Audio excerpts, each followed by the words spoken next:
Assalamualaikum warahmatullahi wabarakatuh. Selamat pagi, salam sejahtera untuk kita semua. Yang terhormat Ibu Badria Wulandari SPDMA selaku dosen mata kuliah seminar. Nah, kali ini saya ingin mempresentasikan proposal penelitian saya yang berjudul Pengajaran Bahasa, Analisis Meningkatkan Keterampilan Berbahasa dengan Media Komik pada Pembelajaran Anak. Kajian Bahasa. Langsung saja saya ingin memaparkan beberapa materinya.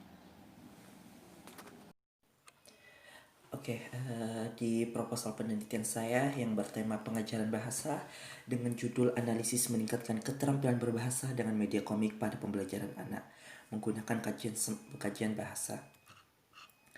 Nah, di sini di dalam proposal penelitian saya itu yang pertama ada bab 1 yaitu pendahuluan. Nah, di bab 1 ini tidak lepas dari latar belakang, rumusan masalah, tujuan, ruang lingkup, batasan masalah, asumsi, definisi operasional. Itu semua adalah hal-hal yang terpenting dalam pendahuluan, di mana dalam suatu analisis atau proposal penelitian itu mencakup itu semua sebagai rujukan dan landasan dalam penelitian.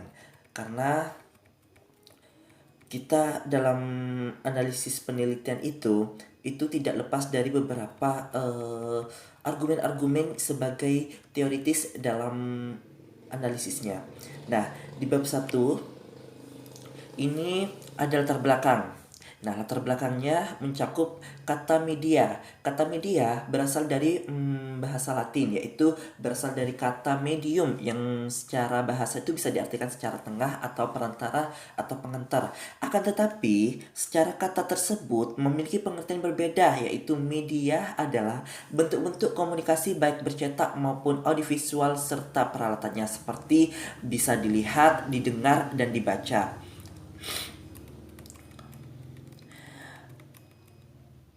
Media pembelajaran adalah segala bentuk sarana dan saluran yang digunakan untuk menyampaikan pesan atau informasi dalam proses pembelajaran, yaitu bertujuan instruksional dari sumber pesan kepada penerima sehingga mampu merangsang pikiran, perasaan, perhatian, serta minat penerima sedemikian rupa sehingga proses pembelajaran itu terjadi.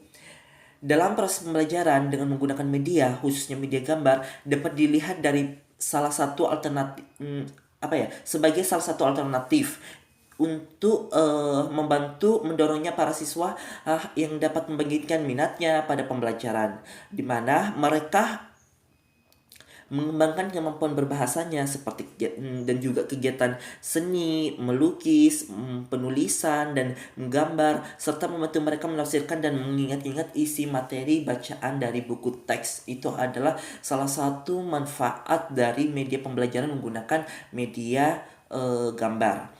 Seorang akan belajar secara maksimal jika berinteraksi dengan stimulasi yang sangat cocok dengan gaya belajarnya, seperti materi dan media yang bersifat visual antara berbentuk peta, foto, ilustrasi gambar, diagram, poster ataupun komik.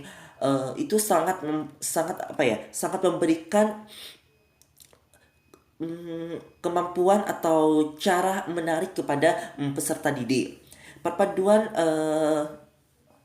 buku-buku yang di dalamnya mengandung banyak visual seperti sebagai media pembelajaran dipandang lebih efektif untuk pembelajaran. Perpaduan gambar tersebut dan tulisan yang dirangkai dalam satu alur cerita membuat informasi lebih mudah diserap, teksnya lebih dimengerti, dan alurnya juga mudah diikuti dan diingat.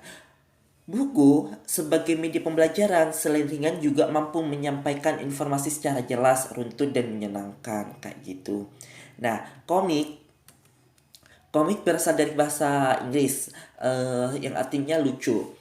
Komik dapat didefinisikan sebagai bentuk kartun yang mengungkapkan karakter dan menerapkan suatu cerita dalam urutan erat hubungannya dengan gambar yang dirancang untuk memberikan hiburan kepada para pembaca. Komik dapat didefinisikan lagi sebagai media bentuk kartun yang menggambarkan karakter yang menerapkan cerita dalam urutan erat sehingga hubungannya gambar memberikan hiburan kepada para pembaca Sedangkan perannya adalah dalam peran buku komik ini sebagai media pembelajaran adalah kemampuan untuk menciptakan minat belajar siswa sebagai media visual agar dapat berfungsi sebagaimana semestinya. Dalam proses pembelajaran,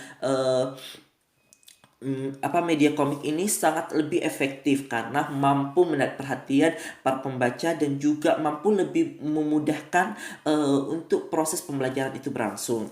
Nah, berdasarkan paparan yang saya jelaskan tadi, maka peneliti berminat menganalisis media komik untuk meningkatkan keterampilan berbahasa pada pembelajaran anak dengan menggunakan kajian bahasa. Nah, selain itu di bab 1 ini ada juga rumusan masalah.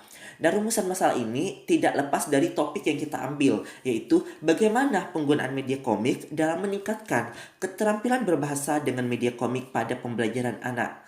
Nah, selain itu, di mana tujuan penelitian ini untuk mendeskripsikan, untuk mendefinisi pengguna media komik dalam meningkatkan keterampilan berbahasa dengan media komik pada pembelajaran anak.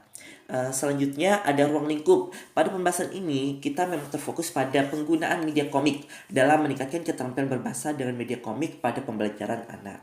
Selain itu ada batasan masalah. Objek penelitian ini memang hanya menggunakan media komik dalam meningkatkan keterampilan berbahasa dengan media komik pada pembelajaran anak. Karena itu memang adalah topik yang kita ambil. Nah, selain itu ada asumsi. Asumsi itu bisa dirumuskan seperti ini. Dalam penggunaan media komik untuk meningkatkan keterampilan berbahasa pada pembelajaran anak dengan kajian bahasa. Sedangkan definisi operasionalnya agar tidak terjadi pemahaman yang berbeda tentang variabel yang digunakan, maka pemeneliti memudahkan untuk menjelaskan apa yang sedang diteliti seperti variabel yang didefinisikan secara operasional. Variabel tersebut adalah penggunaan bahasa dengan media komik sebagai upaya mampu meningkatkan keterampilan berbahasa pada anak, baik aspek dalam membaca, menulis, menyimak, dan berbicara dengan menggunakan kajian bahasa. Kayak seperti itu. Nah, selanjutnya adalah bab 2 kajian teoritis. Di dalam kajian teoritis ini terdapat media komik dan karakteristik media komik. Media pembelajaran adalah segala bentuk sarana dan saluran yang digunakan untuk menyampaikan pesan atau informasi dalam proses pembelajaran yang bertujuan interaksional dari sumber pesan kepada penerima sehingga dapat merangsang pikiran seorang pembaca, perasaannya, perhatiannya, dan minat penerima pesan sedemikian rupa sehingga proses pembelajaran itu sangat terjadi. Dalam proses pembelajaran dengan menggunakan media, khususnya media gambar, dapat dijadikan sebagai salah satu alternatif untuk hal tersebut. Dan menggunakan media gambar pada dasarnya membantu mendorong para siswa untuk membangkit minatnya kepada pembelajaran. Membantu mereka dalam mengembangkan kemampuan berbahasa, kegiatan sesi, penulisan melukis dan menggambarnya, serta membantu mereka menafsirkan dan mengingat isi dari materi tersebut. Seorang akan belajar secara maksimal jika interaksinya dengan stimulus yang sangat menggairah.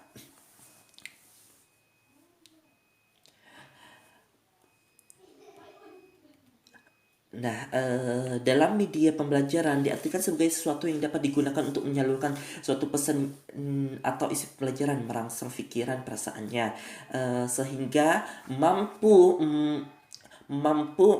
menangkap atau menerima dalam proses pembelajaran itu secara berlangsung.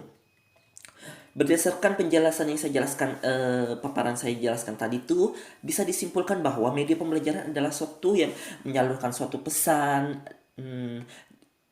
isi pembelajaran antara guru dengan peserta didik, di mana media pembelajarannya dapat dirangsang kepada siswa untuk belajar serta mencapai tujuan pembelajaran. Komik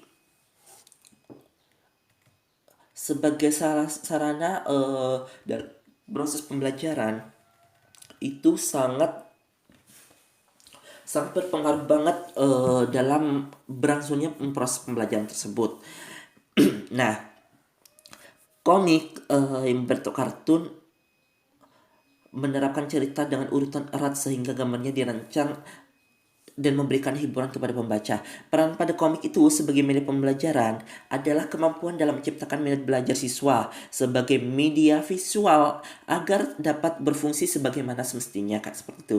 Media pembelajaran memiliki fungsi untuk mengoptimalkan pembelajaran, itu yang paling terpenting karena dalam komik pembelajaran harus berpegang pada beberapa hal sebagai berikut, di antaranya adalah kesederhanaannya, keterpaduannya, penekanan, keseimbangan, garis, bentuk, ruang, dan tekstur dan warna. Selain itu, siswa memiliki kecenderungan tidak menyukai buku-buku teks apalagi yang tidak disertai gambar dan ilustrasi yang menarik. Itu juga bisa mempengaruhi banget. Maka kita harus media komik yang digunakan itu harus benar-benar komprehensif yang sebenarnya rupa yang mampu bisa ditangkap dan diterima oleh para peserta didik, karena peserta didik itu tergantung, tidak semua itu mau menerima buku bacaan walaupun itu hanya berupa gambar atau ilustrasi-ilustrasi tertentu. Komik pembelajaran divisualisasikan dalam bentuk realistis maupun kartun. Komik pembelajaran diharapkan mampu meningkatkan minat baca siswa untuk meningkatkan hasil belajar siswanya. Nah, komik dapat menjadi pilihan sebagai media pembelajaran yang tepat karena adanya kecenderungan banyak anak lebih menyenangi bacaan media hiburan sebagai seperti komik dibandingkan dengan membaca mata pembelajaran yang hanya sekadar tulisan saja, Kak, seperti itu. Apalagi dalam komik terdapat banyak gambar yang merangsang anak untuk lebih membaca lagi, lebih kepo atau lebih penasaran terhadap bab selanjutnya, Kak, seperti itu. Nah, pada kehidupan nyata, anak-anak lebih menyukai snack dengan gambar yang menarik tanpa mengetahui isi dari snack tersebut. Berarti dengan ini, komik sebagai media yang bersifat sederhana, humor menggunakan bahasa keseharian, mudah menarik perhatian, serta juga memberikan informatif dan edukatif yang mampu memotivasi anak selama proses pembelajaran itu secara berlangsung. Dengan disertai gambar-gambar yang menarik, yang disukai oleh anak, akan mampu meningkatkan keterampilan anak sehingga hasil belajar akan lebih meningkat, Kak, seperti itu. Dan demikian, komik adalah suatu media buku belajar, buku gambar yang dapat menarik perhatian dan minat siswa untuk belajar sehingga mengajari anak untuk menerjemahkan cerita ke dalam gambar seolah-olah anak tersebut dihadapkan pada konteks yang nyata sehingga ada efek yang membekas pada anak seperti mengingat suatu cerita lebih lama dan memorinya lebih jangkau, lebih lebih lebih lebih lebih lebih lebih paham pada pembelajarannya, Kak, seperti itu. Nah, selanjutnya adalah karakteristik media komik. Di dalam karakteristik media komik ini, komik bukan hanya sekedar media hiburan saja, melainkan komik juga menjadi media pendidik atau mengajar ilmu pengetahuan dan bermoral kepada peserta didik melalui bimbingan guru. Di antaranya komik-komik yang bersifat seperti itu sebagai jembatan untuk menumbuhkan minat baca. Antara lain, peranan pokok dari buku komik pada instruksional adalah kemampuan dalam menciptakan minat peserta didik. Yang kedua, membimbing minat baca yang menarik pada peserta didik. Selain itu, melalui bimbingan dari guru, komik dapat berfungsi sebagai jembatan untuk menumbuhkan minat bacanya. Yang keempat, ada komik sebagai menambahkan perbedaan kata-kata pembaca dan juga pembendaharaan kepada peserta didik sebagai edukasi atau proses pembelajaran terlangsung, sehingga peserta didik itu lebih paham dan mampu mempunyai wawasan secara lebih. Yang kelima, mempermudah anak didik menangkap hal-hal yang atau rumusan yang abstrak kayak seperti itu. Dapat mengembangkan minat bacanya dan salah satu bidang studi yang lain. Seluruh jalan ceritanya komik menuju pada hal-hal kebaikan atau studi yang lain. Sejalan dengan pernyataan di atas itu, saya jelaskan, komik menjadi salah satu media pembelajaran yang begitu menarik karena dapat diterapkan pada berbagai ilmu pengetahuan dan seringkali diterapkan pada penjelasan yang sungguh-sungguh atau sebagai daripada sebagai hiburan semata, kayak seperti itu. Nah, selanjutnya ada bab Tiga.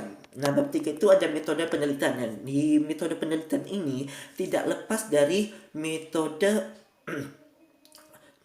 di metodologi penelitian ini terdapat metode penelitian. Nah, metode penelitian ini dalam penelitian yang saya angkat itu yang berjudul analisis meningkatkan keterampilan berbahasa dengan media komik pada pembelajaran anak dengan menggunakan kajian bahasa. Metode yang digunakan adalah dengan metode kuantitatif. Penerapan metode kuantitatif ini bersifat deskriptif sehingga dihasilkan berupa kata-kata dalam bentuk kutipan-kutipan. Di mana metode kualitatif ini bersifat deskriptif, yang dimaksud adalah bahwa data yang dikumpulkan berupa kata-kata, gambar, dan bukan angka-angka. Penelitian kuantitatif bersifat mengutamakan proses daripada hasil. Analisis yang cenderung induktif dan maknanya merupakan hal yang esensial kayak seperti itu.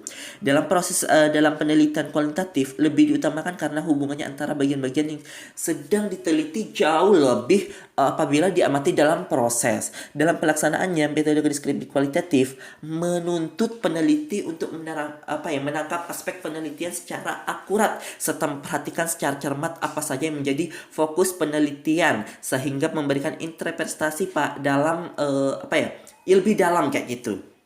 Hal-hal yang sesuai dengan studi kasus ini yaitu cara peneliti terhadap masalah empiris dengan mengikuti rangkaian proses yang telah disifikasikan sebelumnya. Peneliti merupakan penelitian kualitatif yang berusaha menemukan makna, menyelidik prosesnya, dan memproseskan pengertian serta pemahaman yang mendalam.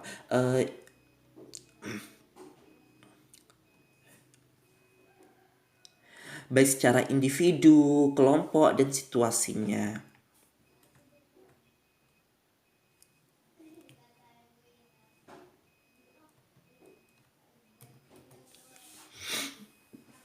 Dalam melalui studi kasus, peneliti terlebih dahulu mengidentifikasi masalah atau menyatakan yang akan diteliti, mengembangkan suatu rasional yang digunakan dalam studi kasusnya kayak gitu.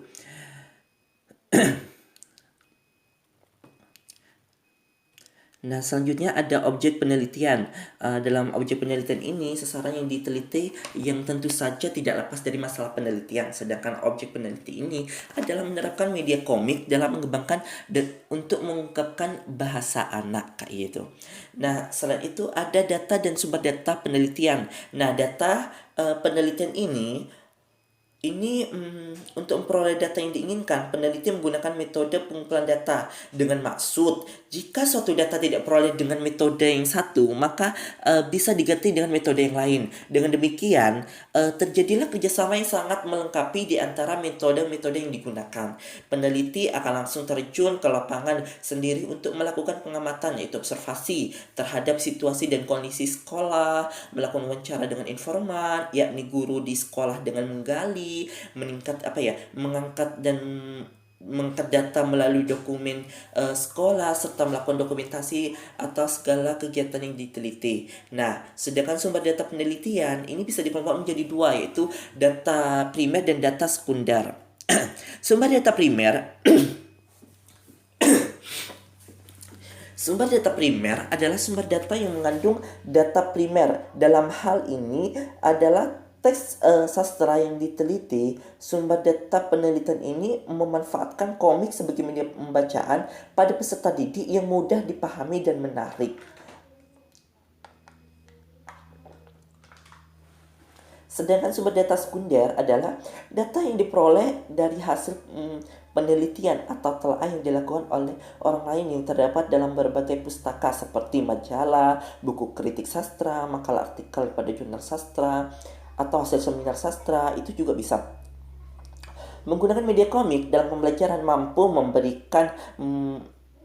memberikan peningkatan minat baca dan keterampilan berdasarkan pada peserta didiknya. Keterampilan berbahasa pada peserta didik. Nah, selanjutnya ada prosedur penelitian. Nah, di prosedur penelitian ini ada beberapa tahap. Tahap yang pertama tahap persiapan. Dan tahap persiapan ini meliputi penyusunan rancangan penelitian yang dimulai dari merumuskan tujuan penelitian, seperti merumuskan gambar operasional kerja secara sistematis, menentukan studi pustaka untuk menentukan landasan teori sebagaimana sebagai rujukan yang sesuai dengan masalah yang diteliti. Nah, selain itu, tahap pelaksanaan. Tahap pelaksanaan ini dilakukan dengan beberapa tahapan, yaitu meliputi pengumpulan data, yaitu mengumpulkan data. Selain itu menginterpretasikan secara kualitatif, deskriptif, teoritis hasil dari penelitian yang ingin diharapkan dapat digunakan sebagai penambah wawasan dan pengetahuan bagi peneliti untuk mengetahui pengembangan komik sebagai pengenal pembelajaran di lingkungan sekolah, sehingga penunjangan bagi peserta didik untuk mampu mengungkapkan bahasa itu lebih didapatkan, kayak seperti itu. Nah, dalam hasil penelitian ini jadi salah satu media alternatif di sekolah dengan memotivasi guru untuk menggunakan media lainnya dengan media dalam meningkatkan pengembangan mengungkapkan bahasa pada anak, kayak gitu. Nah, dan secara praktisnya penelitian bermanfaat pula memecahkan masalah-masalah yang lebih praktis.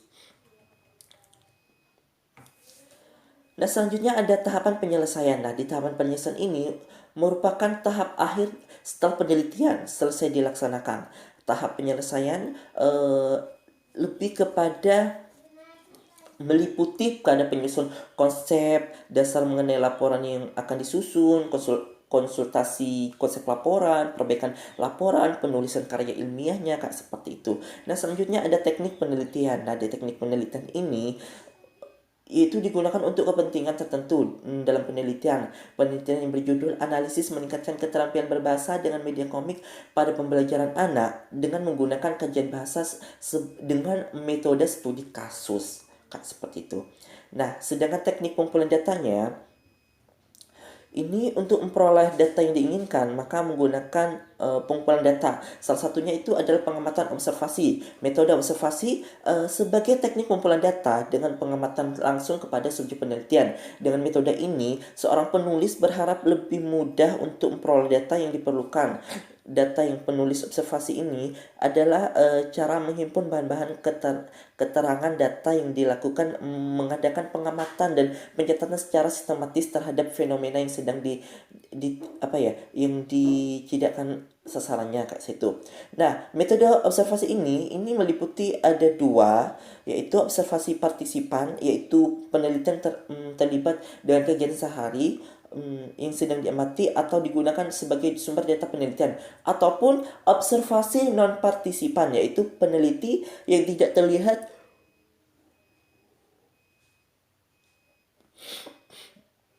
dan hanya mengamatkan independen, kan seperti itu. Berdasarkan paparan di atas, bisa dijelaskan bahwa metode observasi merupakan metode pengumpulan data dengan cara mengamati secara langsung berbagai kondisi yang terjadi pada peneliti. Dalam penelitian ini mengembangkan bahasa anak melalui metode bercerita kayak gitu. Nah, selanjutnya ada wawancara atau interview. Wawancara adalah metode yang secara metode dengan cara pertemuan dua orang atau lebih yang bertukar informasi, ide melalui tanya jawab sehingga dapat dikonklusikan dalam suatu topik tertentu. Wawancara digunakan peneliti sebagai teknik pengumpulan data apabila peneliti ingin mengetahui hal-hal responden yang lebih dalam. Nah, dalam di sini itu wawancara itu terpimpin adalah wawancara yang menggunakan pokok-pokok masalah yang diteliti, atau wawancara tidak terpimpin bebas adalah proses pembelajaran proses wawancara yang dimana pewawancara tidak sengaja mengarahkan tanya jawab pokok-pokok pada fokus penelitian, kayak seperti itu. Nah, selain itu eh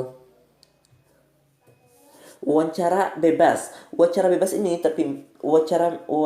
terpimpin adalah kombinasi kedua pewawancara hanya membuat pokok-pokok masalah yang akan diteliti. Selanjutnya dalam proses wawancara berlangsung mengikuti situasinya. Dari teori di atas, yang saya jelaskan tadi, yang saya paparkan, jenis wawancara yang digunakan dalam penulis adalah wawancara bebas terpimpin. Artinya di mana penulis mengajukan pertanyaan-pertanyaan secara lebih bebas dan luas tanpa terikat oleh suasana dan pertanyaan yang sistematis. Walaupun demikian, peneliti juga menggunakan panduan wawancara yang berisi butiran-butiran pertanyaan yang diajukan kepada informan.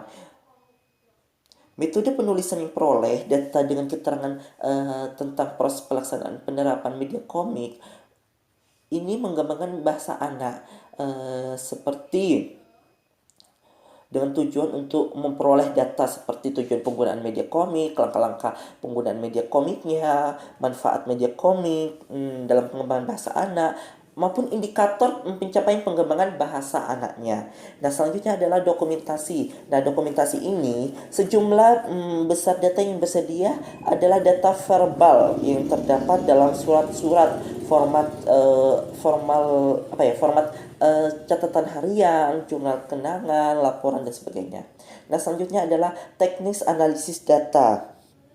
Nah, teknis analisis data ini adalah dilakukan secara interaktif, secara berlangsung terus menerus sampai tuntas. Aktivitas analisis itu meliputi dari data reduction atau redukasi data, di mana proses pemilihan fokus menyederhanakan dan mentransformasikan data yang muncul dan tulisan catatan lapangan atau transkripsi. Reduksi data terjadi terus-menerus sepanjang penelitian. Meredukasi data yang merangkum, memilih hal-hal pokok, memfokuskan pada hal-hal yang terpenting dari dicari tema polaannya dan membuang hal-hal yang tidak perlu kayak seperti itu. Dan demikian data yang telah diredukasi akan memberikan gambaran lebih jelas dan mempermudah penulis untuk melakukan selanjutnya penelitian apabila mencari yang lagi yang dibutuhkan. Oke, selanjutnya data display atau penyediaan data. Nah, data display ini setelah data diredukasi, maka langkah selanjutnya adalah mendeskripsikan data. Penyediaan data bisa dilakukan dalam bentuk uraian singkat, bagan atau hubungan antara kategori, flowchart dan sejenisnya. Dengan display data, maka akan permudah untuk memahamkan apa yang sedang terjadi, merencanakan kerja yang selanjutnya berdasarkan apa yang telah dipahami. Langkah kerja dalam analisis data kualitatif adalah penarikan kesimpulan dan verifikasinya.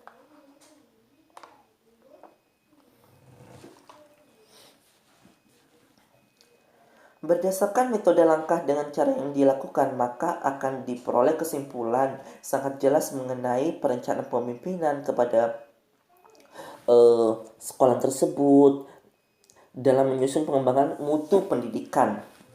Adapun dalam menarik kesimpulan metode penulis terhadap metode berpikir induktif ini, berpikir induktif yaitu berangkat dari fakta atau peristiwa yang khusus konkret itu sendiri. Dari paparan tersebut, maka berpikir induktif adalah cara berpikir yang berangkat dari peristiwa atau fakta-fakta yang khusus dan konkret, kemudian diambil generalisasi yang bersifat umum. Dengan kata lain, bahwa cara berpikir induktif adalah suatu proses analisis yang bertitik tolak dari hal atau peristiwa yang bersifat kesimpulan, di mana mengungkapkan peranan media komik dalam perkembangan pembelajaran berbahasa pada seorang anak atau peserta didik. Dan selanjutnya adalah pengecekan keabsahan keabsahan data. Nah, pengecekan keabsahan data ini agar peneliti dapat dipertanggungjawabkan, maka dikembangkan cara-cara untuk bertanggungjawabkan. Salah satunya keabsahan penelitian. Maka seperti uji keabsahan itu meliputi uji kredibilitas data, dependensitas data, uji transferabilitas data dan uji konformalitasan. Namun, yang lebih utama adalah kredibilitas data. Uji kredibilitas data ini dilakukan dengan memperpanjang pengamatan, meningkat ketekunan, triangulasi dan diskusi teman sejawat, kayak seperti itu. Nah, uji kredibilitas triangulasi dalam pengujian kredibilitas ini diartikan sebagai triangulasi sumber, triangulasi teknik pengumpulan data dan waktu, teknik yang sangat berbeda. Triangulasi waktu di sini adalah sangat mempengaruhi kredibilitas data. Data yang dikumpulkan melalui teknik wawancara seperti di pagi hari itu lebih segar dan lebih fresh dibandingkan waktu-waktu lain. Kayak saya seperti itu. Nah, bisa disimpulkan juga dari paparan di atas, maka peneliti menguji keabsahan data yang dapat menggunakan uji kredibilitas triangulasi sumber yang akan dicapai dengan jalan membandingkan data hasil pengamatan dengan hasil wawancara, kayak seperti itu.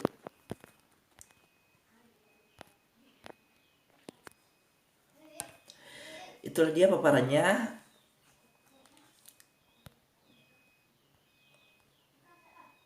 Nah, itulah dia adalah paparan dari materi proposal penelitian saya yang berjudul Analisis Meningkatkan Keterampilan Berbahasa dengan Media Komik pada Pembelajaran Anak. Kurang lebihnya mohon maaf sebesar-besarnya, semoga bermanfaat. Jangan lupa like, comment, and share, dan subscribe YouTube kami. Terima kasih. Wassalamualaikum warahmatullahi wabarakatuh.